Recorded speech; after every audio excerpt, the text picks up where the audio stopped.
Halo sahabat Fanatik, ketemu lagi dengan gue Alvin, seseorang yang punya komitmen untuk sepak bola Indonesia. Nah, kali ini gue mau ngebahas pertandingan antara Dewa United melawan Persikabo 1973. Nah, di pertandingan sebelumnya dua tim ini meraih kemenangan ya, dan menurut gue kemenangan di pertandingan pertama itu merupakan kemenangan yang sangat penting buat keberlangsungan mereka atau masing-masing klub Liga 1 di pertandingan selanjutnya untuk bisa meraih sesuatu di Liga 1 BRI. Nah, kemarin Dewa United berhasil menang melawan Persis Solo, yaitu tim yang sama-sama promosi ke Liga 1 dari Liga kedua musim lalu. Jadi kalau gua ngelihat pertandingan ini gitu loh, kalau secara statistik sebenarnya Dewa United unggul sedikit banget dari Persis Solo terkait dengan penguasaan bola, yaitu mereka hanya unggul di angka 51%. Tapi dalam kesempatan menciptakan gol mereka kalah dari Persis Solo. Persis Solo melakukan 12 kali kesempatan menciptakan gol, sedangkan Dewa United hanya 7 kali. Dan tembakan ke arah gawangnya hanya sebanyak 6 kali.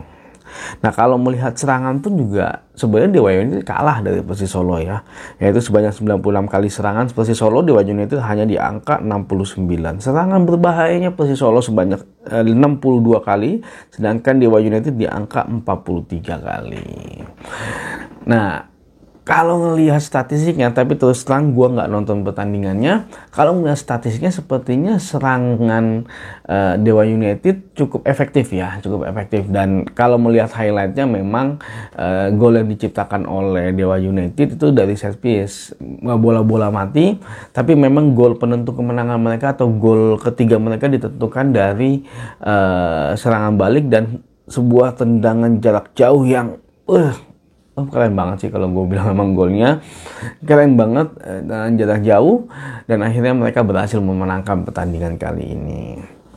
Nah, menariknya ini ada gol bunuh diri juga nih ternyata dari Persis Solo, walaupun memang ada semacam kayak tekanan dari pemain Dewa United ya, tapi ya sebenarnya sih harusnya nggak terlalu pengaruh, dan itu gue lihat ini memang kesalahan dari pemain bertahannya Persis Solo.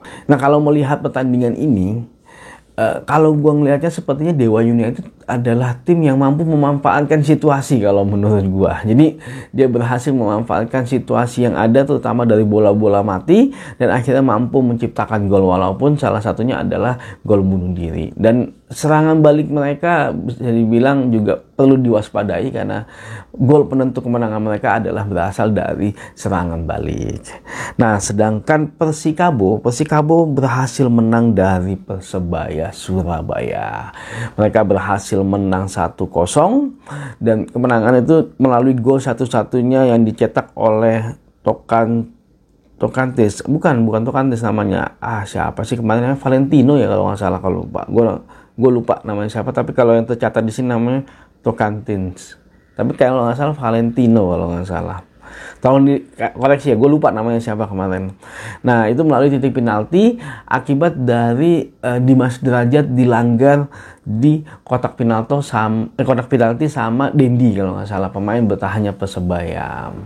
Ya memang Persebaya di pertandingan ini tidak dalam kondisi full tim, karena memang ada beberapa pemainnya mereka yang masih cedera. Backnya mereka juga siapa? Ali Sesa ya backnya, gue lupa siapa. Ada backnya pemain asing back Persebaya dari back itu nggak main juga karena dia lagi cedera. Nah, melihat pertandingan ini yang gue coba highlight adalah lini pertahanan Persikabo yang kalau kita lihat statistiknya, sebenarnya Persebaya Surabaya ball possession memang kalah, dia di angka 48%. Persikabo menang, tapi dalam hal kesempatan menciptakan gol Persikabo hanya sekali. Sedangkan Persebaya Surabaya mendapat 5 kali kesempatan. Dan tembakan ke arah gawangnya Persebaya Surabaya adalah 5 kali. Jadi dari 5 kali kesempatan itu 5 kali juga ke arah gawang. Nah, sedangkan Persikabo juga hanya 1 yang ke arah gawang. Dan itu juga yang berbuah menjadi gol. Kalau dari sisi serangan ya mereka saling berbagi serangan kelihatannya. Tapi kalau secara serangan berbahaya, Persebaya Surabaya masih lebih unggul, itu sebanyak 59 kali serangan berbahaya. Nah, jadi kalau melihat dari statistik ini, sebenarnya permainan Surabaya sedikit lebih unggul dibandingkan dengan Persikabo kalau menurut gua. Dan Persikabo yang perlu di-highlight adalah lini pertahanannya.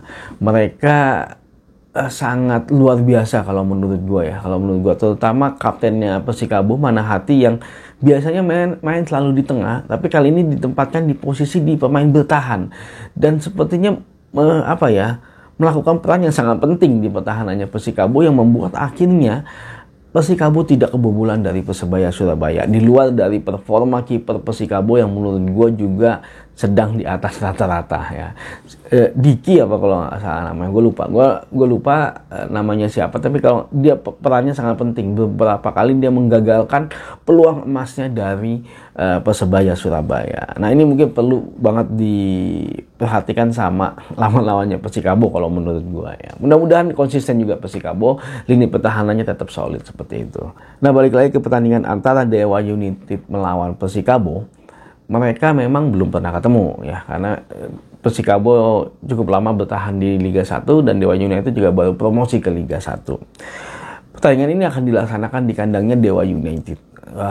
Kalau menurut gua, sepertinya memang pertandingan ini akan berakhir imbang kalau menurut gua, karena memang kemampuan dari Dewa United untuk menciptakan gol dari titik bola mati itu juga sepertinya akan bisa diredam oleh kemampuan bertahannya para pemain Persikabo. Tapi memang sepertinya Persikabo mempunyai keunggulan dalam hal serangan balik, karena kemarin penalti yang mereka dapatkan itu benar-benar murni penalti, dan ketika itu kejadian pelanggaran, pemain Persebaya tuh nggak ada yang protes kalau dikasih penalti, karena memang kelihatan sekali itu layak sekali untuk dikasih penalti, dan karena itu memang berasal dari kecerdasannya seorang Dimas Derajat dalam menempatkan posisi ya. Karena memang gue lihat beberapa kali umpan direct pass-nya Persikabo tuh berhasil berhasil lolos dari tengah-tengah para pemain bertahannya Persikabo, dan itu memang sangat berbahaya kalau menurut gue. Dan akhirnya apa kejadian? Dimas Derajat sampai di kotak penalti dan harus dilanggar oleh Dendi. Nah tapi memang menurut gue pertandingan ini akan berakhir imbang. Oke, terima kasih udah nonton video ini. Jangan lupa saksikan terus berita mengenai sepak bola Indonesia di channel ini. Maju sepak bola Indonesia, Indonesia juara.